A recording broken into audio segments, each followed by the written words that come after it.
Nosso próximo painel tem o foco estará voltado para uma das mídias mais populares no Brasil, a TV. As tecnologias de produção evoluem rapidamente e é fundamental estar atualizado. Portanto, o tema desse painel é a arte de fazer TV, novos desafios pós-pandemia. Contaremos com a presença de Felipe Forte, Head de Tecnologia Globo Brasília, e de seus convidados, Atos Araújo, analista de sistemas de TV sênior da CNN Brasil, e Fábio Eitberg, diretor executivo da T-Live. Felipe Andrade, VP de vendas da CIS Group. Sejam todos bem-vindos. Eu passo a palavra ao nosso moderador, Felipe Forte. Olá, Lívia, obrigado. Queria agradecer a todo mundo aí que está participando do evento da SET Regional Centro-Oeste. É um evento bem interessante para a gente estar trazendo aqui as novidades.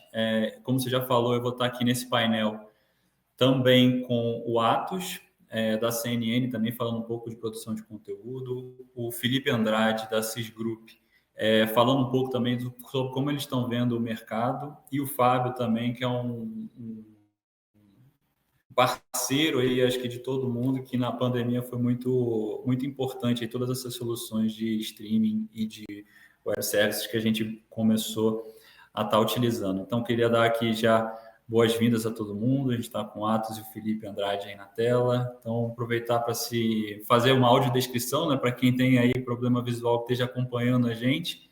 A gente vai se apresentar. Eu sou o Felipe, sou homem, tenho pele clara, cabelos escuros. Estou aqui hoje numa sala sentado confortavelmente para falar com todo mundo, e atrás de mim tem uma parede verde aqui. E a gente vai estar falando aqui sobre o painel sobre TV e produção de conteúdo. Aí passo rapidamente para os demais aí para se apresentarem também. Atos. Tudo bem, gente? Sou o Atos Araújo, falo aqui de São Paulo, aqui da sede da CNN Brasil, e vai ser um prazer dividir, discutir com vocês nesse painel, com esses colegas e amigos. Felipe. Bom, boa tarde, pessoal. Primeiro agradeço a você, Felipe, meu xará, aí pelo convite. Eu sou responsável pela área de vendas e pré-vendas aqui da CAS. E ano que vem mais do que eu gostaria, mas eu já completo 30 anos de mercado. Comecei novinho e estou aqui para poder dividir um pouquinho com vocês também sobre esse painel bem interessante sobre a arte de fazer televisão nos novos tempos. Perfeito. E que chamo o Fábio também aí para se apresentar. Boa tarde a todos. É um prazer estar com vocês, amigos, colegas do setor. Felipe, fico honrado com o teu convite. Agradecer muito a SET, na figura do Fini, na figura do Olímpio. E estou muito feliz da gente poder conversar sobre tecnologia e como ela faz sentido, cada vez mais sentido, nesse mundo tão conectado. Então, para mim é um prazer passar essa tarde com vocês aqui. Perfeito. E aí, só para deixar todo mundo na mesma página, a gente vai estar fazendo uma pequena explanação de cada um, como é que a gente está atuando, como é que a gente atuou na pandemia e como é que a gente vê os desafios daí para frente. Então, é em torno de uns 7 minutos por pessoa, 8 minutos. Depois a gente abre para um Q&A para todo mundo para estar compartilhando. Acho super interessante a gente vir depois do painel da Kantar, né? Que ele já traz ali como é que está mudando ali essa cultura e toda essa exposição de conteúdo para as pessoas. Então, começando aqui, né? Na verdade, como a Kantar já falou e o Fini falou muito bem, né? A gente está aqui na regional e a gente está nesse momento desse novo normal. A gente não negligencia a pandemia, de tudo que ela trouxe, mas a gente sabe que numa visão de tecnologia, né? A pandemia, na verdade, ela foi a tecnologia nesse novo momento, nesse novo normal que a gente se acostumou a falar. Ela foi o elo de conexão entre as pessoas, né? As pessoas se conectavam através de videochamadas, através, assim, o que a gente costumava fazer de entrevistas presenciais, a gente passou a fazer usando a tecnologia, né? Mais fundo. As pessoas em casa passaram a usar, então a tecnologia foi realmente um elo de conexão entre as pessoas. A gente sabe que o programa de auxílio emergencial do governo foi uma grande alavanca para digitalizar também muitas pessoas que não tinham acesso ali à internet ou não faziam tanto, tiveram que fazer para pegar o auxílio, e muitas das vezes pegavam auxílio ainda compravam equipamentos para estarem mais conectadas e recebendo informação sobre esse novo normal e também vendo como é que ela iria passar por esse momento, né? E foi um grande motor ali para os consumos de serviço pela internet. A gente já sabia que já era naturalmente isso já iria acontecer, mas foi um grande motor. Se a gente olhar isso para o mundo de mídias, acho que a Kantar trouxe muito bem. Então, assim, a gente teve ali no início da pandemia, aí eu vou fazer esse grande briefing aqui para todo, que serve para todo mundo do painel, e depois eu falo um pouco mais sobre a TV Globo, a empresa que eu atuo. Então, a gente já teve ali um consumo grande de informação pela TV, né? Foi muito buscada essa informação, que reflete em vários números. Então, as pessoas no início da pandemia buscavam informações, uma informação com acurácia, né? Não é simplesmente o que ela recebia, mas procurava entidades como as emissoras de TV, assim, pela sua relevância, do que estava acontecendo, o que iria acontecer, o que estava acontecendo no restante do mundo. Então, realmente, a gente via ali uma busca enfatizada, aí, principalmente no início dos picos das ondas ali, uma busca muito grande pelo conteúdo de TV. E principalmente, acho que o Fini falou muito no início ali da importância da regional, conteúdos regionalizados, né? Para saber o que estava acontecendo no mundo, no Brasil, mas principalmente na sua cidade. Então aí vem essa força da TV regionalizada também, de acesso às pessoas. Então a gente vê ali num gráfico aqui do Ibope, principalmente no início das ondas ali, março de 20, março de 21, picos em que a gente vê o início da pandemia, as pessoas buscando informação e entretenimento também. Claramente, o aumento ali de consumo de jornalismo na grade foi muito grande. Tanto é que a gente reflete isso em números. Em TVs abertas, o crescimento de 26%, e nas TVs fechadas, 108%, quando a gente fala de jornalismo, né? Então, a busca pela informação. E a segunda coisa que a Melissa falou muito bem, né, que é a questão do conteúdo ser rei, a gente viu durante a pandemia a Smart TV se consolidando, né, no mercado. Então, não só o consumo de conteúdo via streaming, via internet, que a gente falou que a tecnologia trouxe, mas também a Smart TV. Então, ela, abaixo do celular, ela já é a segunda tela conectada hoje que a gente tem. Ah, beleza, mas o que isso traz para a gente? Isso traz muitas oportunidades, né? Oportunidades da gente estar em locais, em conteúdo, em telas que a gente historicamente só estava fornecendo conteúdo linear. Agora a gente pode buscar conteúdos não lineares. O que isso traz na Globo, vamos dizer assim, dados que a gente tem aqui, que já são dissolvidos com o mercado, a gente tem ali a consolidação da TV para o nosso mercado é muito bom. Então a gente teve ali, a gente dobrou o consumo do Globoplay, quando a gente fala em TV conectada, a gente tem ali a quantidade de usuários do Globoplay assim, 4 vezes maior do que a gente tinha em 2019, isso cada vez mais mostrando a nossa forma, e a gente quer estar numa tela premium que consiga mostrar o nosso conteúdo de uma forma com toda a qualidade possível, né? Mas quando a gente vai para a produção de TV, e aí quando a gente fala com várias pessoas aqui do nosso mercado, o que a gente tem ouvido muito, né? O que a gente trabalhou muito nesse tempo da pandemia? Foi muito assim, como é que a gente consegue gerar flexibilidade para o conteúdo, né? Ele não vai estar mais exatamente só no estúdio. Como é que a gente vai ter otimização de custos, que foi muito relevante, muito importante ali, porque a gente teve, sim, quedas nas nossas arrecadações do mercado, não só a gente, como todas as empresas. E como é que a gente principalmente olha para as pessoas, como é que a gente tem um balanço ali em que a gente também não possa simplesmente estar olhando o lado profissional, mas todo também aquele entorno da pessoa está num momento bem complexo, né? E aí, beleza, como é que a gente fez isso dentro da Globo? Dentro da Globo, acho que todo mundo acompanhou, acho que foi a primeira vez, foi a primeira vez na história da Globo que a gente parou a produção de dramaturgia, a gente nunca tinha parado, e a gente teve, assim, não só dramaturgia, a gente parou algumas variedades também, e a gente teve um aumento na nossa grade justamente pelo jornalismo, criando assuntos, programas que até então não existia. A gente, basicamente, quando a gente fala de produção de conteúdo, eu trouxe aqui em 4 grandes pilares tudo que a gente fez. Produções remotas, que até o Fini falou, isso ajudou muito a gente amadurecer o nosso modelo de produção, também levar tecnologia para que as pessoas possam trabalhar de casa, fortalecendo VPNs com segurança, fomentando o uso de tokens e tudo internamente.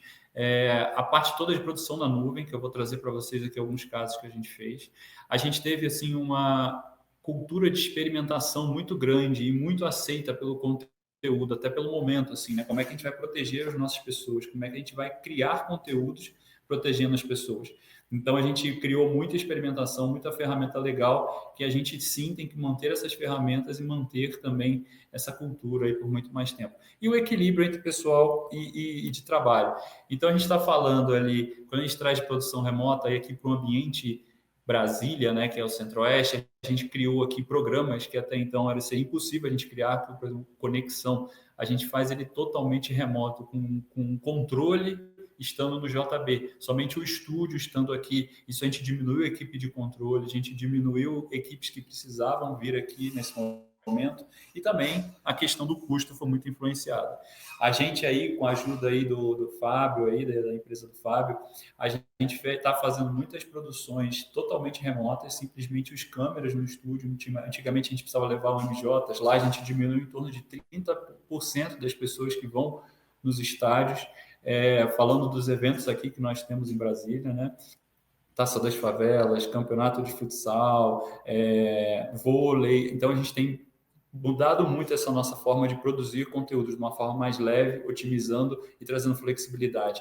Quando a gente fala de cloud, que é o segundo grande pilar, a gente aqui já está fazendo experimentos, inclusive, de ter o nosso controle totalmente na nuvem. Então, essa foto mais em cima, a gente tem cloud PGM, é um DF2 aqui que a gente já fez, ele em paralelo, usando todo o sistema na nuvem, que é a foto de baixo, é o nosso, vamos dizer assim, controle, que ele está dentro da emissora nesse momento, muito mais para um troubleshooting, mas poderia estar em qualquer lugar na nuvem, inclusive as pessoas de casa. Então, a gente tem ali DTV, a gente tem áudio, a gente tem replay, a gente tem grafismo, a gente tem tudo isso. E ali são as outras fotos, são ambientes no Rio de Janeiro, onde a gente já produz em cloud vôlei e alguns sistemas de esporte.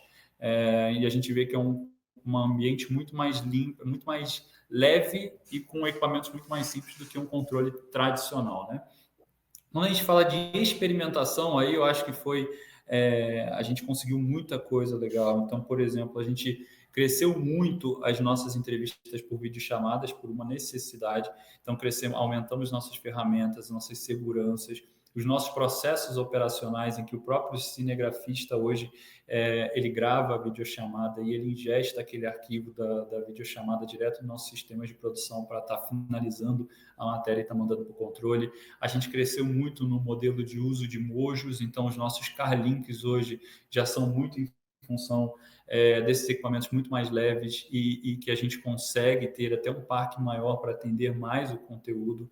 A gente fez programas aqui, como foi o Brasília Independente, que é essa tela de baixo, em que uma apresentadora estava de casa, porque ela estava de Covid, que foi a Márcia. A gente chamou 10 bandas em paralelo ali para estarem acompanhando o resultado do campeonato de bandas que tinha, todo mundo entrando por videochamadas. Então, foi um evento bem legal e bem experimental. Fora isso, a gente na Globo experimentou várias coisas, como plateia virtual, como aquele Amor e Sorte, em que a gente mandava os equipamentos para as casas das pessoas, dos artistas, em que eles posicionavam tudo dentro da casa deles e criavam o PGM dali. Então, não tinha Repcine, não tinha nada, era tudo mandado para que eles montassem. A gente fez, inclusive, entrevistas com pessoas que a gente nunca imaginou que iria fazer e que esse modelo do remoto proporcionou, né?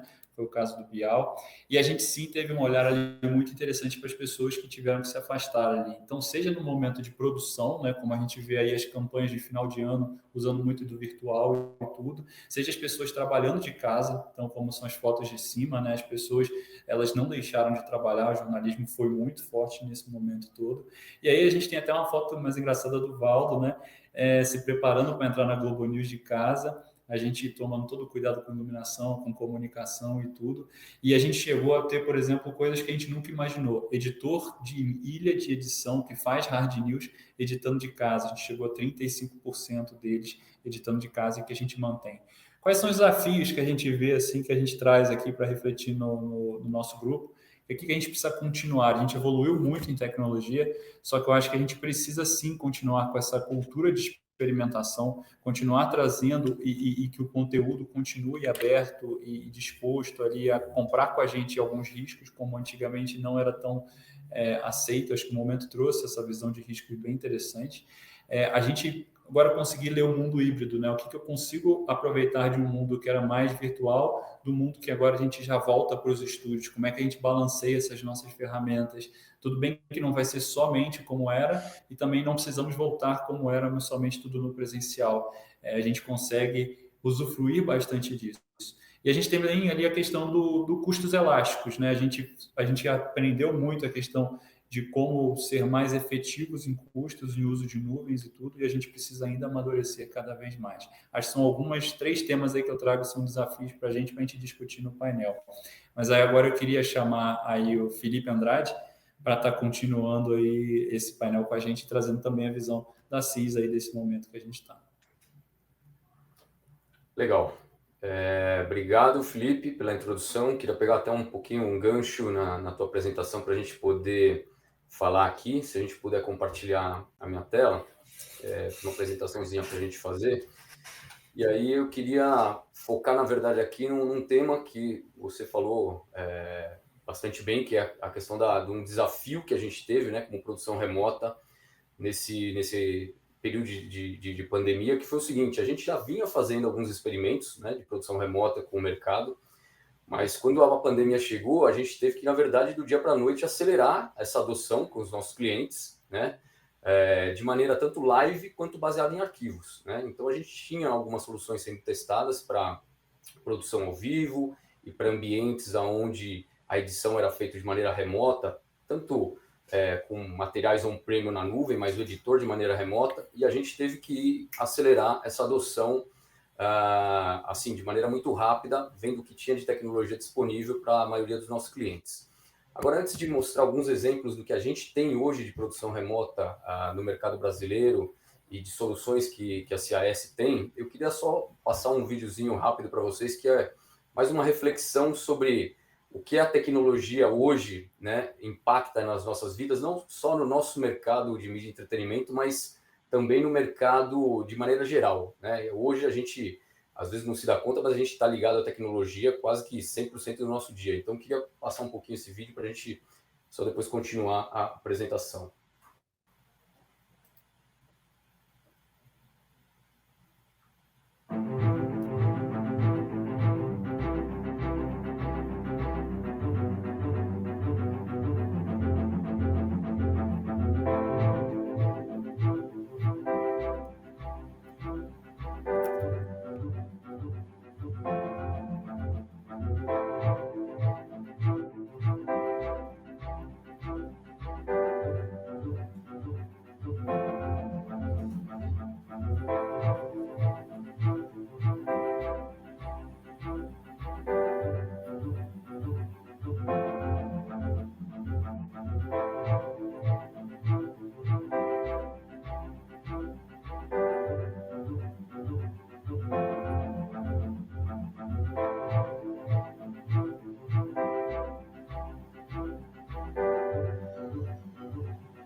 Eu quis trazer esse vídeo, Felipe, só para a gente poder refletir um pouquinho sobre o que é tecnologia nos dias de hoje e como a gente pode usá-la a nosso benefício, né? Então, aqui, continuando a apresentação, quando a gente fala de produção remota, no ambiente live, a gente basicamente tem 2 cenários hoje, né? E isso aqui não é teoria, são opções que a gente tem implementadas na prática hoje aqui no Brasil, tá? Então, a gente tem a possibilidade de transportar sinais da venue e do local do evento para dentro da emissora ou da produtora e produzir isso lá, ou a gente tem como levar sinais para a nuvem e produzir integralmente na nuvem, né? O que a gente tem hoje como opção de live? Se a gente for olhar dentro do mercado, existem opções que facilitam a entrega dos sinais através não só de uma fibra apagada, mas de internet pública. Por exemplo, hoje, com soluções da própria TVU, a gente consegue ter aqui com uma internet com uma banda razoavelmente baixa, levar 6 sinais da venue para dentro do estúdio e trazer 2 sinais de retorno. O que é interessante disso tudo é que você está com a sincronização de todos os sinais, levando tally, levando controle, levando comunicação de áudio e ainda recebendo 2 sinais de retorno. Obviamente que se você precisa de mais sinais aqui, você pode cascatear essas caixas, né? Em ter 12, 18 ou 24 sinais numa produção maior. Mas isso já é perfeitamente possível. A gente tem clientes aqui no Brasil usando estruturas dessa maneira, onde a própria internet pública facilita em locais com difícil acesso, né, onde a gente não tem fibra passando, a possibilidade de eventos com uma produção remota. E a segunda opção seria a gente utilizar uma produção totalmente na nuvem. Aí sim a gente estaria falando de, na captação, um ambiente parecido, onde a gente teria encoders sincronizados, levando esses sinais sincronizados para a nuvem. E aí a gente tem a grande vantagem que na nuvem a gente pode ter uma divisão de tarefas e de operadores, né? Eu posso ter um operador fazendo parte do replay, outro operador fazendo corte, outro operador fazendo a parte de gráficos, todos eles cortando sinais diretamente na nuvem, né? E aí a distribuição a gente pode também fazer de uma nuvem para plataformas de OTT ou para diferentes plataformas diretamente sem ter que fazer o download ou ter que trazer esse sinal, tá? Então, essa opção também é perfeitamente possível hoje. A gente tem algumas opções no mercado, essas são empresas que a CAS trabalha, mas existem, obviamente, outras, tá? A gente tem o TVO Producer, que nesse caso é uma solução turnkey. A diferença dele é que você contratando essa solução como SaaS, ele já traz a própria nuvem, né? Você não precisa se preocupar em fazer um acordo com o cloud provider. Existem outras soluções que são mais abertas no mercado, no caso como a Simply Live, que você escolhe a nuvem que você quer trabalhar, e a própria Iverts, que você escolhe a nuvem que você quer trabalhar também. A gente tem, inclusive, com a Globo, hoje, a parte de replay sendo feita com a Iverts, né, na Globo, junto com outras plataformas, mas a gente tem ambientes em que uma única solução pode fazer quase toda a produção, ou ambientes em que várias soluções compostas acabam fazendo a produção. Nesse caso aqui, a gente está falando também de plataformas, né, que podem receber diversos sinais de câmeras, cada uma com a sua limitação, mas hoje o mínimo aqui que a gente está falando são 8 câmeras. A gente tem inserção de grafismo, a gente tem replay, a gente tem distribuição multiplataforma em todas essas soluções, tá? Então, assim, é algo já hoje perfeitamente possível. A gente tem vários POCs rodando no Brasil e alguns clientes realmente usando essa produção em nuvem valendo. Aí, quando a gente fala de produção remota baseada em arquivos, a gente tem aí um pouco mais de opções até, né? A gente tem aqui dentro da CIS algumas soluções em que nós trabalhamos, mas a gente tenta dividir isso em 3 possibilidades ou 3 opções para o cliente. A primeira é quando a gente fala, né, do storage e o editor, o storage e o editor na emissora e você remotando isso para a edição. A segunda é quando a gente fala o storage na nuvem e o editor nas estações remotas. E a terceira é quando a gente fala de storage e editor, tudo na nuvem, tá? Então, vou dar alguns exemplos também de implementações que a gente já fez aqui no Brasil, com a própria TV Globo. Aqui no ambiente onde a gente tem Media Composers virtualizados, né? E a gente tem acessos remotos feitos via internet e até acessos remotos feitos via LAN. Nesse caso aqui, a gente está falando de um fluxo exatamente igual de trabalho. Então, qual que é o interessante dessa solução? É que eu não tenho nenhuma diferença do ponto de vista do editor para o que ele tinha antes dentro do centro de pós-produção da emissora. Tá? Ele está na casa dele, remotando esse Media Composer que fica virtualizado na emissora, e ele está tendo a mesma experiência idêntica como se ele tivesse on-prem. Então, nesse caso, a gente está usando protocolos PC over IP para fazer essa integração remota, né? E o teu fluxo continua exatamente como antes. Aí a gente vem por uma segunda opção, que seria a opção de ter o storage na nuvem e os editores, realmente o programa, né? Os editores, os NLEs, fisicamente com cada editor. Então, qual que é a diferença aqui? É que eu realmente tenho um programa instalado na minha máquina, mas eu estou acessando o conteúdo que está na nuvem. Tá? Então, aqui você tem uma diferença de fluxo de trabalho, porque você pode estar tendo tanto um ingest local na tua máquina, quanto um ingest na nuvem, e você está trabalhando com um editor fisicamente, né, com uma máquina, ou um laptop, ou um desktop, fisicamente com o teu programa instalado. Aqui a gente tem diferentes possibilidades de sistema operacional, a gente pode trabalhar com Linux, com Windows, com Mac, e a gente tem também a possibilidade de você usar uma baixa conexão de internet para poder estar fazendo essa subida do material. Pela nossa experiência hoje, com mais ou menos 100 megabits de internet, a gente consegue trabalhar aqui com a mesma fluidez que um editor trabalha hoje, como se estivesse on-prem. Tá?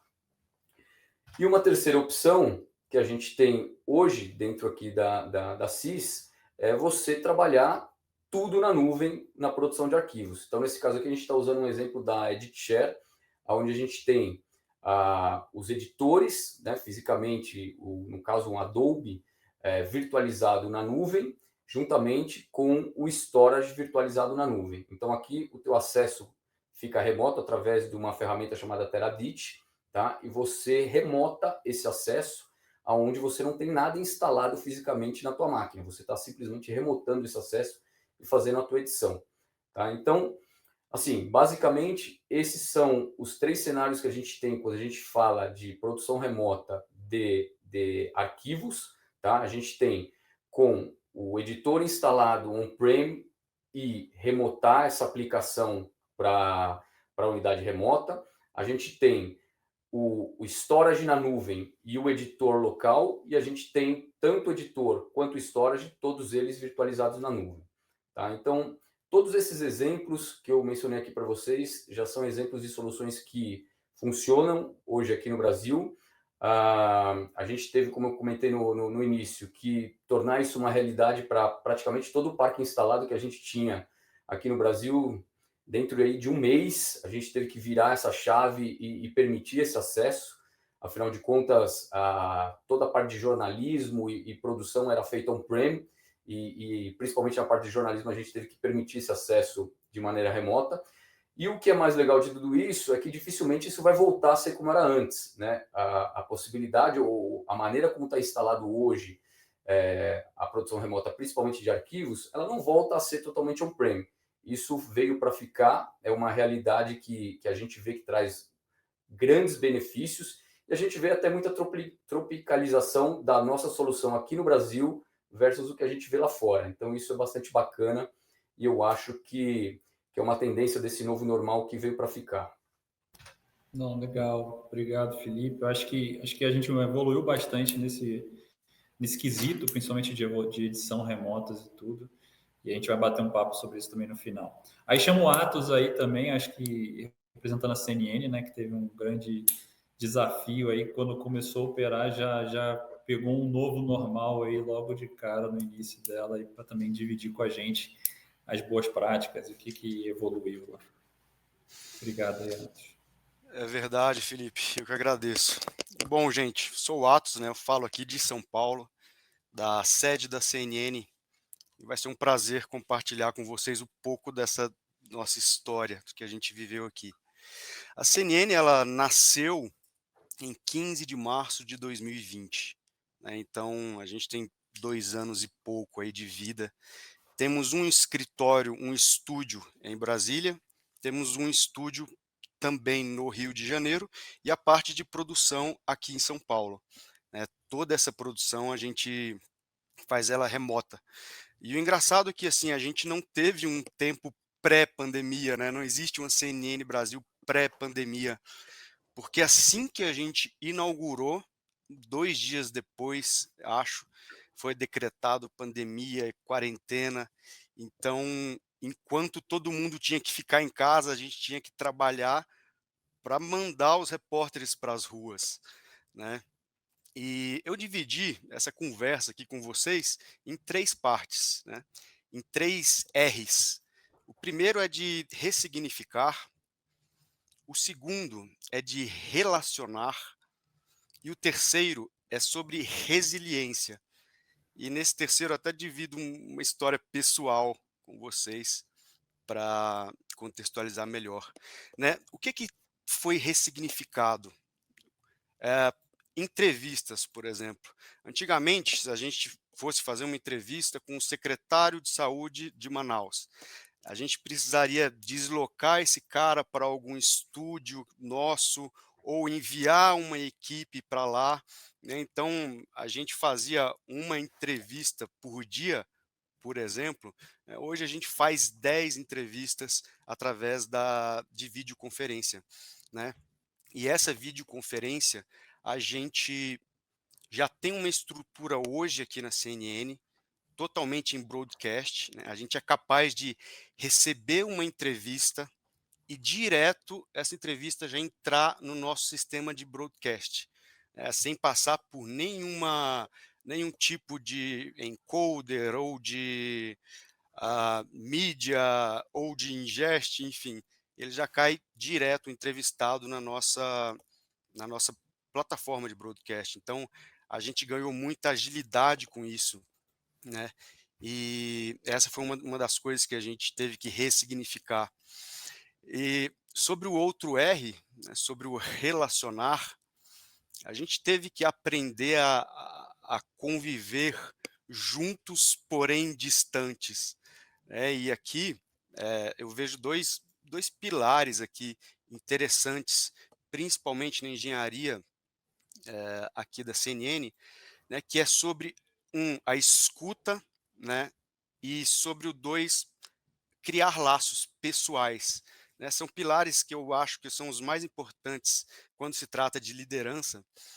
E quando eu sou escutado, quando eu tenho a certeza que eu vou ser escutado pelo meu chefe, pelo meu colega, automaticamente eu me comprometo mais com as minhas soluções, né? Em um ambiente onde a gente não é ouvido, escutado, a gente pensa uma vez numa solução, leva para lá, a gente sabe que não vai dar em nada e a gente acaba deixando de lado, né? Mas isso é no último um ano e meio, que eu vejo que a direção aqui de engenharia da CNN tem feito muito bem, é a parte de escuta, né? Escutar realmente, você absorver o que a pessoa tem a dizer, não importa quem seja a pessoa. E a segunda é sobre criar laços, né? Eu sei aqui na CNN, tanto da produtora quanto o terceirizado que trabalha aqui dentro, quanto meus colegas, a gente tem uma proximidade, né? Eu sei quem toca um samba no fim de semana, quem gosta de fazer pizza, enfim, um exemplo. Então, isso, né, traz a gente para um ambiente confortável, né? Eu recebo ligações fora do meu horário de trabalho, que não diz respeito a mim, mas vou fazer o máximo para ajudar, né? Mas da mesma forma que eu faço ligações também fora do horário de outra pessoa, né? Então, ressignificar, relacionar e terceiro, a parte de resiliência. Aqui que eu divido até um fracasso pessoal com vocês. Quando eu comecei a entender sobre essa parte de nuvem, né, o nosso ambiente todo convergindo para a nuvem, eu fiquei apaixonado porque uniu TV, broadcast, né, com a flexibilidade que tem na nuvem. E eu decidi estudar e me certificar como arquiteto de soluções. Estudei bastante, no dia da prova deu tudo errado, sabe? Eu não consegui passar na prova por uma questão, e eu fiquei abalado, obviamente, né, um tempo. Falei, cara, como que eu erro uma coisa tão simples, tão básica? E nisso, depois desse tempo, né, eu decidi estudar tudo de novo. E o meu colega, o engenheiro Eduardo Maluf, cara incrível, engenheiro incrível, e um amigo também, ele me falou uma frase assim: Atos, quando a gente vai aprender o que a gente já sabe, a gente precisa ter resiliência. Até meio paradoxal, né? Mas essa frase me ajudou bastante. E isso que eu vejo que a gente fez com a CNN, né? A gente ressignificou a parte técnica e de relacionamentos com resiliência. Então, eu penso que esses 3 pontos foram os mais importantes para a CNN conseguir se colocar no mercado com a expressão que ela tem hoje, apenas com 2 anos e meio de vida. Então, essa é a nossa pequena história da CNN e é isso, Felipe. Beleza, Atos, obrigado aí por compartilhar. Acho que é super legal. Acho que é essa questão do reaprender, né? Você está sempre reaprendendo ou buscando formas mais otimizadas. Acho que foi a gente que já praticava muita coisa ali pelo histórico, né? A gente teve que reaprender muita coisa e vocês estavam planejados para fazer de uma forma e tiveram que começar de uma forma bem diferente. Então, tenho certeza que tem muita coisa. Bem legal. E aí chamo também o Fábio para estar dividindo aí com a gente e aproveitar o pessoal para fazer perguntas aí no Q&A para depois a gente estar trocando aqui com o painel também. Obrigado, Felipe. Aí, parabéns aos meus amigos e colegas aí pelas apresentações e afirmo que é um orgulho para a gente ser parceiro da TV Globo desde 2009, com essa tecnologia tão disruptiva que a gente trouxe ao Brasil, e da CNN desde o primeiro dia de operação, né? Quando a gente começou a fazer as primeiras transmissões via Mochilink. Eu vou rodar minha apresentação. Vamos lá. Eu acho que a questão dos Mochilinks, ela é muito bem sabida, né? Por nós do mercado de engenharia de televisão, gente que trabalha com operação no mundo da televisão. Então eu organizei minha apresentação falando brevemente sobre as mochilas, depois eu vou falar sobre produção remota, e 2 novidades que a TwoLive traz ao Brasil. Uma, que é uma indexação de acervo na nuvem, utilizando inteligência artificial, e falar um pouquinho do uso de avatares também na TV do futuro, que é um tema que a gente se propõe a falar hoje aqui com a nossa audiência. A gente descobriu a LiveView e foi um achado bastante interessante. Eles estavam começando a disseminar a tecnologia nos Estados Unidos e essa história já que vai completar aí quase 15 anos de existência entre nós e eles, nós tivemos muitas histórias felizes aí de êxitos, realmente encurtando caminhos e fazendo com que os repórteres, os produtores, realmente entrassem na notícia, nos fatos de uma outra maneira, sem ter que estar presos a grandes carros de satélite ou de rádio micro-ondas. Então, a mochila realmente tornou o mundo o mundo da contribuição jornalística, sobretudo no início, muito mais flexível, né? E a gente tem o orgulho de ter sido, por inúmeras vezes, considerado pela LiveView o melhor distribuidor e também pelos nossos clientes, como a própria Globo, que reconhece o nosso serviço de excelência nacionalmente. Aqui são algumas dos broadcasters e entidades esportivas e OTTs e produtoras de vídeo que confiam no que a gente vem fazendo desde 2009 no Brasil. E hoje o portfólio da LiveView não se reduz mais a Mochilinks, mas também a serviços de nuvem bastante interessantes e que ajudam a distribuição de vídeo e, sobretudo, que a gente vai falar agora, um modelo de produção remota, né? A produção remota, para nós, ela não é uma novidade desde 2016, desde os Jogos Olímpicos do Rio de Janeiro. Então, a gente tem uma felicidade muito grande de trabalhar com uma tecnologia que já permitia fazer produção remota, mesmo quando as redes 4G não eram as mais adequadas para fazer isso, mas mesmo assim fizemos grandes projetos. Em 2017 fizemos o Paulistão Sub-20 inteiro na produção remota, com 3 Mochilinks, recebendo esses 3 Mochilinks numa central de produção. A mesma coisa o Campeonato Brasileiro de Rugby em Bento Gonçalves, Rio Grande do Sul. Nós cortamos os sinais para uma TV a cabo conhecida de esportes, cortando 5 câmeras remotamente de São Paulo e entregando esse sinal na sede da televisão. Então, a gente, quando nós chegamos, né, no momento pandêmico, em 2020, a gente, além dessa experiência prévia, a gente teve a felicidade de ter o LU800, que é basicamente a realização do sonho do fundador da LiveView, que além de não precisar mais de cabos dentro de uma determinada estrutura esportiva, dentro de um estádio ou ginásio, você não precisaria nem mais de uma unidade de produção. Esse equipamento ele permite que a gente encode, né, codifique 4 sinais, até 4 sinais de vídeo simultâneos, num bitrate de 70 megabits por segundo. Né? E a tela, né, a própria tela de 7 polegadas dele, permite que você faça o switch de vídeo na própria unidade. Então, em situações mais extremas, você consegue fazer a operação completa, e por isso ela é considerada uma unidade de produção também, e não apenas de transmissão. Aqui a gente recebe esses 4 sinais sincronizados, como a gente vê nesse workflow aqui, e uma central de produção com tally, com video return, com audio connect, bidirecional. A gente consegue fazer a comunicação com a equipe de campo bastante profissional. Aqui são alguns modelos que mostram a flexibilidade dessa operação usando o LU800, e o Felipe mostrou um pouco do que nós fizemos com a Globo Brasil, que vamos fazer esse mês novamente no campeonato de futsal. A gente pode, em missões críticas, onde o sinal é um sinal mais rarefeito, a gente pode mandar apenas um sinal para a estação e mandar os outros 3 previews para que haja uma inteligência de corte remoto, mas sem a necessidade de mandar todos os sinais em alta qualidade. A gente pode operar remotamente as câmeras robóticas usando a ferramenta chamada IP Pipe, que cria uma LAN entre a estação e as câmeras por meio do nosso Mochilink.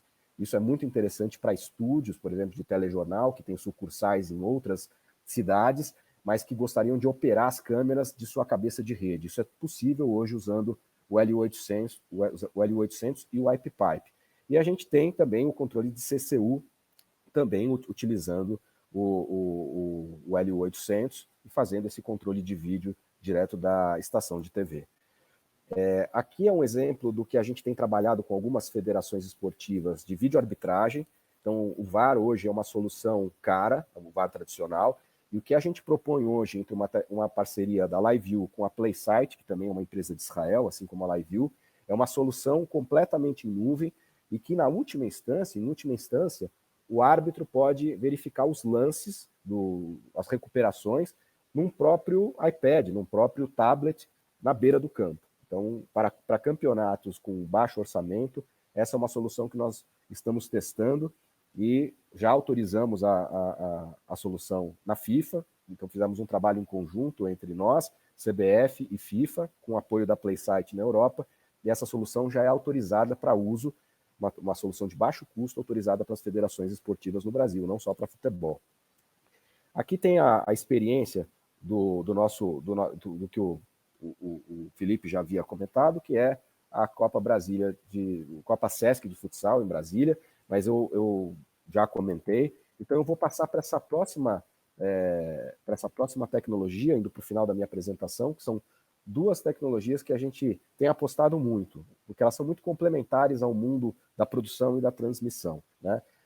A indexação com inteligência artificial, né, de qualquer tipo de arquivo, ela trabalha em paralelo com qualquer sistema de mão, de PAN, das emissoras de televisão, né?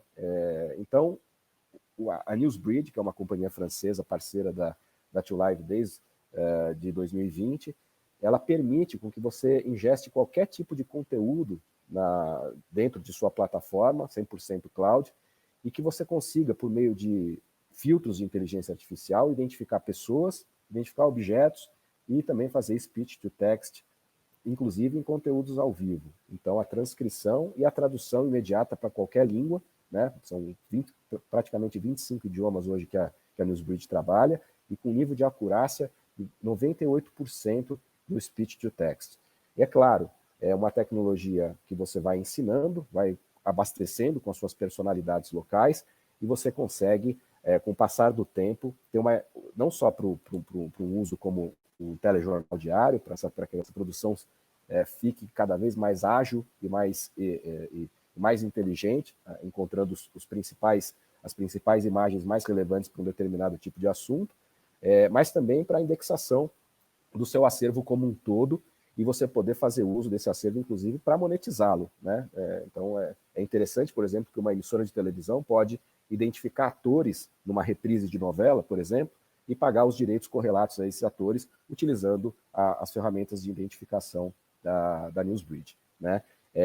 Aqui a gente tem um exemplo apenas de uma utilização da TF1 na França, num conteúdo político que faz que consegue com muita acurácia identificar essas pessoas, e por meio de uma inteligência artificial que eles denominam de multimodal. Essa inteligência artificial multimodal permite com que a gente tenha poucos exemplos de falso positivo, como esse que a gente vê na tela, né, que poderia, se fosse apenas por identificação da imagem, confundir um jogador de futebol com um grande escritor, como é o caso do Di Maria e do Kafka, que tem um formato de rosto muito parecido, né? Mas essa AI multimodal, ela permite que se faça um cruzamento de contexto, localização, assunto, para que esses falsos positivos não aconteçam, né? Hoje a NewsBridge consegue, inclusive, identificar logotipos de marcas, para que as marcas identifiquem o quão estão expostas nos seus produtos esportivos, ou produtos afins, produtos de mídia, e também pela própria NewsBridge você consegue monetizar esse conteúdo, vendê-lo de acordo com a sua intenção.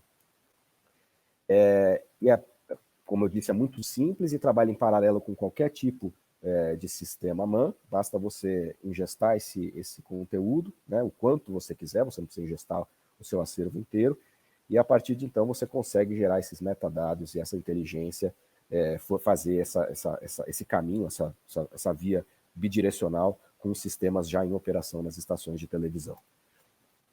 E aí eu passo para essa última tecnologia.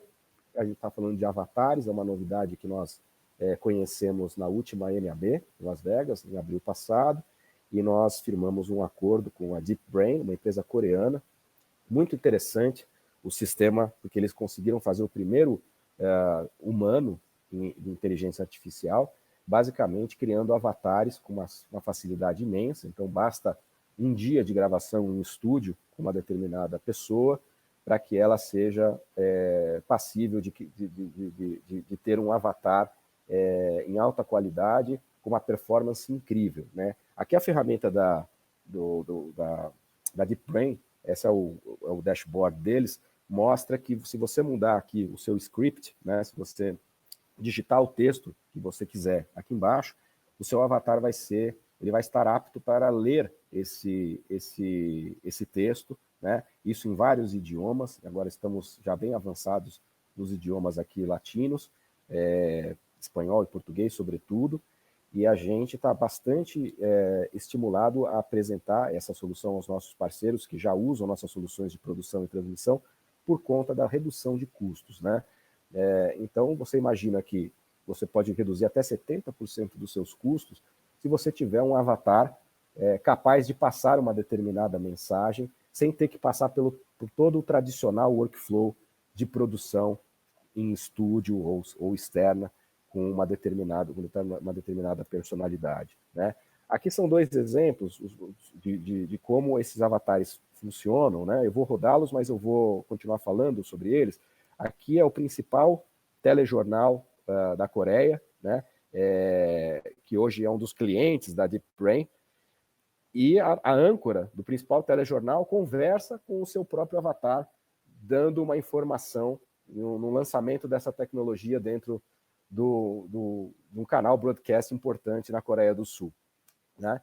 Então, há uma possibilidade de interação via inteligência artificial, de uma pessoa real com um avatar, também com inteligência artificial, e aqui já é um telejornal da mesma emissora sendo apresentado 100% por um avatar. Então, aqui nós já temos um programa jornalístico apresentado por um avatar criado da sua principal âncora. Então, não vou rodá-lo inteiro, apenas para vocês terem uma noção de como isso funciona. E a gente está estimulado não só a oferecer isso para o mercado de televisão, mas para outros mercados. Porque você imagina que você tem uma campanha de marketing com uma determinada personalidade, você não vai precisar dessa pessoa e os custos de produção dessa pessoa para poder passar uma determinada mensagem para as redes sociais, por exemplo. Ou um determinado executivo que queira passar uma mensagem corporativa aos seus colaboradores ou um treinamento, ele não necessariamente precisa ir ao estúdio para fazer isso. Então, eu acho que a nossa ideia é apresentá-lo para o varejo, apresentá-lo para campanhas políticas, para treinamentos, né, para bancos e financeiras que também interagem com os seus clientes de uma maneira sofisticada.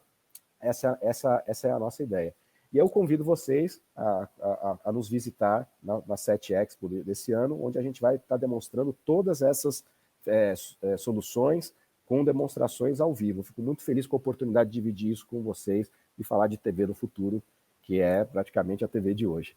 Muito obrigado. Legal, Fábio. Obrigado. Acho que tem algumas perguntas aí. Acho que todo mundo tocou aqui em várias coisas que a gente está trabalhando bastante, né? Já vínhamos trabalhando, acho que o Felipe Andrade comentou bem, né? Era tudo algo, tecnologia que a gente já tinha, eu já estava trabalhando dentro de casa, e neste momento acabou catalisando o uso dela na nossa produção, né? Assim, amplificou muito o uso de produções remotas, de edições remotas, de trabalho remoto, seja ele com conteúdo direto, ou seja ele simplesmente com a parte ali mais administrativa, seguranças de operações remotas e tudo, né? Então, acho que a gente trouxe aqui várias coisas legais. Surgiram várias perguntas aqui, que aí eu queria dividir com vocês, né? Acho que a gente poderia falar, de repente, Atos aí também, eu posso comentar um pouco, perguntando como é que as produtoras locais conseguem ajudar nesse momento, as produtoras independentes, né? Quando a gente tem essa descentralização e de produção de conteúdo, né? Seja ela por produção remota, seja ela por várias coisas. Então, assim, eu acho que tem duas questões importantes. Primeiro, eu acho que até o Carlos Fini tocou nessa importância da regionalização. Acho que todo mundo aqui sabe muito bem, a CNN com seus escritórios, a gente com as nossas afiliadas, a importância da regionalização, da gente estar realmente nas pontas. A gente sabe que a gente não tem mais a infraestrutura que a gente tinha anteriormente, a gente evoluiu muito, a tecnologia proporcionou muita coisa. Então, por exemplo, hoje a Globo Brasília, a gente já opera no modelo Centralcast, a gente já não tem mais um controle mestre regional aqui na ponta, mas a gente manteve toda a parte de programação, então toda a parte de grade, está tudo aqui. Quando a gente fala das produções locais, eu acho que cada vez mais a gente está procurando parceiros em que possam, junto com a gente, fazer essas pontas funcionarem e prover os conteúdos para que eles sejam cortados remotamente ou finalizados, né, em forma de grafismo. Historicamente, a gente ia com carro para as produções externas, né? Hoje em dia, a gente basicamente leva os equipamentos de ponta. Então, a gente está falando ali, seja de captação de áudio, de captação de vídeo, e que isso contribua de uma forma mais eficiente aqui para a emissora. Eu acho que as produtoras locais funcionam muito bem para isso. A gente continua produzindo muita coisa local ainda, como eu disse, acho que o regional é importante. Então, ontem, por exemplo, a gente fez uma gravação de uma banda local aqui de Brasília para o Dia do Rock, totalmente feita com uma produtora local aqui, que fez toda a captação, vai fazer a edição e vai entregar o produto para a gente. Eu acho que não, pelo contrário, acho que essas tecnologias não mitigam o uso das nossas produtoras nas regionais e nem que a gente vai diminuir conteúdo nas regionais. Acho que o mais importante é isso, a gente continua fomentando muito e a gente acredita muito que o regionalismo é uma das grandes forças nossas aqui para que a identidade regional seja mantida, né? Que o conteúdo continue sendo facilmente identificado pelas pessoas na regional. Então, a gente inclusive está crescendo aí nosso horário de produção de conteúdo local na grade, fomentando cada vez mais isso. Acho que é uma fortaleza nossa. Não sei se o Atos também quer trazer alguma coisa aí, principalmente o uso de produtoras locais. Né? Tá, na verdade, só complementar esse assunto, Felipe, com uma curiosidade aí da CNN, né? A gente está 100% hoje baseado em IP, né? Todos os links que a gente faz, a gente não tem SNG, micro-ondas e nunca tivemos, né? Com a ajuda do Fábio e da empresa dele, que sempre nos atende de uma forma excelente aí, obrigado, Fábio, em público. Então, só complementando o que você disse, 100% da CNN hoje, seja nacional ou internacional, a gente está basicamente com um celular, né, o próprio repórter, que hoje é vídeo repórter, ele mesmo se posiciona, ele mesmo fecha o link, né, e ele entra ao vivo sozinho, e também temos a opção de mochila quando é uma coisa mais bem produzida, vamos dizer assim. Com Rhapsody e tudo, né? Porque aí entra uma produção ali. Acho que isso entra também muito naquela questão que eu disse que é um dos nossos desafios para frente. Como é que a gente vai viver nesse mundo híbrido? Eu acho que o Mojo, né, que a gente conhece, o Mobile Journalism, que é ali o próprio jornalista se colocar no ar tem seu espaço, assim como a gente ter ali equipamentos como LiveView, com Rhapsody, com um repórter cinematográfico realmente para ter a leitura dele ali da imagem. E aí eu trago até um pouco da minha experiência aqui. A gente ainda mantém alguns carros como SNGs e tudo, quando a gente fala de produção local, que a gente vai cobrir cidades onde a infraestrutura ainda não é tão grande. A gente sabe que está para entrar o 5G, a gente acredita que isso vai ajudar muito nesse modelo de cobertura e catalisar cada vez mais isso. Não vai ser uma realidade de pequenos centros, né, como a gente tem aí cobertura em cidades muito pequenas, satélites aqui, acho que a gente tem que aprender a lidar com esse híbrido ainda, né? Como é que a gente vai nem 100% por o que a gente fez na pandemia e nem 100% por o que a gente era antes da pandemia. Então, esse novo normal, vamos dizer assim, vai ser um desafio bem grande aí para a gente. Mas legal. Aí tem uma outra pergunta aqui que fizeram, que aí eu posso até multiplexar em uma, que é a questão de Libras, falaram-se a questão do avatar para Libras e a questão remota aí do LiveView, como é que até sei a resposta, mas vou deixar você falar, Fábio, essa questão de qual tecnologia de streaming é utilizado pelas mochilas e se a questão do avatar também tem possibilidades aí para acessibilidade, né? Questão de Libras e a gente está falando agora do momento de debate eleitoral, que isso vai ser muito demandado também. Legal, primeiro agradecer o Atos aí pelas palavras aí, é um prazer realmente a gente poder acompanhar uma operação tão complexa e tão criativa como a da CNN, que é uma das principais usuárias de Mojo hoje entre as emissoras de televisão e usam de uma maneira muito despojada. E sobre os avatares, ainda não temos disponível em Libras, né? E a gente tem a dificuldade de ter ainda diferentes línguas de sinais para diferentes tipos de culturas e idiomas, então ainda não temos. Como eu disse, a gente está trabalhando agora para desenvolver toda a tecnologia nos idiomas de espanhol e português, junto com os nossos amigos também da Live Media de Buenos Aires, que são nossos parceiros internacionais. Em relação à LiveView, a LiveView é muito agnóstica a protocolos de streaming, né? Então a gente já trabalha com SRT, por exemplo, desde o começo do ano passado, né? E inclusive em SRT que a gente está fazendo alguns testes agora para que a produção remota não só aconteça dessa maneira com que eu mencionei, mas que também possa ser completamente cloudificada, né? Então, por exemplo, recebendo um software de produção como o que o Felipe mostrou para a gente, que a CIS representa, mas também a Grass Valley AMP, que a TV Globo utiliza com bastante frequência. Então, nem mesmo a decodificação em servidores físicos, isso vai ser requerido, né? A gente vai poder diretamente receber isso num software, e a produção, a grande vantagem da produção em nuvem, né, que é essa descentralização e a rede que acaba gerando uma redundância em nuvem, com cada um em um local, né, com acesso, ela vai ser uma realidade e aí os custos despencam ainda mais. É isso. E a gente vem trabalhando muito de perto com vocês aí nessa questão, principalmente de usar esses periféricos para subir esse conteúdo para a nuvem e realizar o corte. E aí eu chamo o Felipe, né? O Felipe começou aí falando, acho que foi um dos grandes desafios nossos sobre edição remota. Como compartilhei aqui, a gente hoje fica em torno de 20 e poucos por cento da nossa equipe de edição operam remotamente, sejam aí por um afastamento em função de positivar Covid e tudo, seja por uma necessidade ali da pessoa também naquele dia, acho que entra naquele pilar que a gente falou de olhar as pessoas, né, do relacionar que o Atos trouxe aqui também, que a gente teve um olhar muito grande disso na pandemia.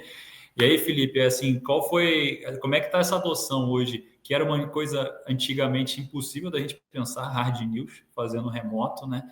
E hoje em dia a gente já vê que isso é uma realidade e a gente sim tem que manter isso como um desafio. Como é que está a adoção disso até por outras empresas e tudo assim no mercado? o que a gente repara, Felipe, tá me ouvindo? Sim. O que a gente repara é que é o seguinte, como eu falei na minha apresentação, isso na verdade foi gerado através da necessidade da pandemia, né? Ninguém praticamente fazia hard news, e menos ainda produção remota para finalização de forma remota. E isso hoje é uma tecnologia que veio para ficar. Basicamente, eu diria que metade dos projetos da CIS tem hoje uma perna voltada à produção remota. Então, obviamente que a gente não tem nenhum ambiente 100% na nuvem. Se a gente falasse que isso era possível num ambiente, numa instalação como grandes emissoras, da gente levar tudo para a nuvem hoje, não seria uma realidade, mas o que a gente faz é colocar o core on-prem e levando algumas partes já para a nuvem para poder ir começando essa migração. Então, a parte de edição remota, onde os editores fazem de casa ou de qualquer outro estado, isso já é uma realidade, já é possível ser feito. O storage totalmente na nuvem, a gente ainda, por questões de custo e conectividade, aos poucos vai colocando em um ambiente híbrido, mas isso é uma tecnologia que eu acredito que daqui a 3, 4 anos, no máximo, vai estar bem madura para a gente estar levando todo o nosso PAN ou MAN para a nuvem. Legal. Eu acho que custo é uma questão que a gente vence ao longo do tempo, né? Isso já se demonstrou em outras tecnologias também que eram muito impossíveis de ser implantadas à medida que isso ganha mais clientes e tudo vai ficando mais barato tudo. Exato. Então, pessoal, esse acho que foi um painel ótimo. Acho que a gente conseguiu ver práticas, conseguimos ver mercado, discutir um pouco. Acho que tem muita coisa ainda que a gente vai fazer diferente do que a gente está fazendo hoje. Acho que como o Atos trouxe a questão da resiliência, da gente, como eu falei ali, da gente repensar, né, o que a gente faz, acho que isso é uma coisa que veio para ficar. E custos está na mesa, assim como riscos também está na mesa, né? Aceitar alguns riscos ou não, rever a nossa forma tradicional de produzir. Então, queria agradecer a todo mundo, queria agradecer principalmente aí o Fini e toda a equipe dele que está por trás aqui por convidar para fazer esse painel aqui. E esperamos que a SET presencial também seja um grande sucesso aí com muita coisa. Então, queria agradecer a todo mundo aí, obrigado. E chamar a Lívia, para a gente também não passar muito do tempo aqui. Obrigadão a todo mundo. Obrigado, Atos. Obrigado, Felipe. Obrigado, Fábio. Um abraço para todo mundo aí, cara. Felipe, muito obrigada e obrigada também a todos pela apresentação.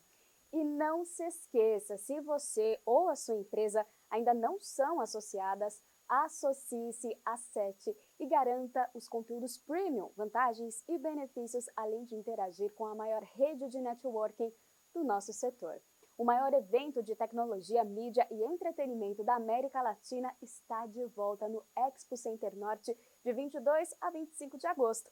Acesse setexpo.com.br e garanta sua participação. Lembrando que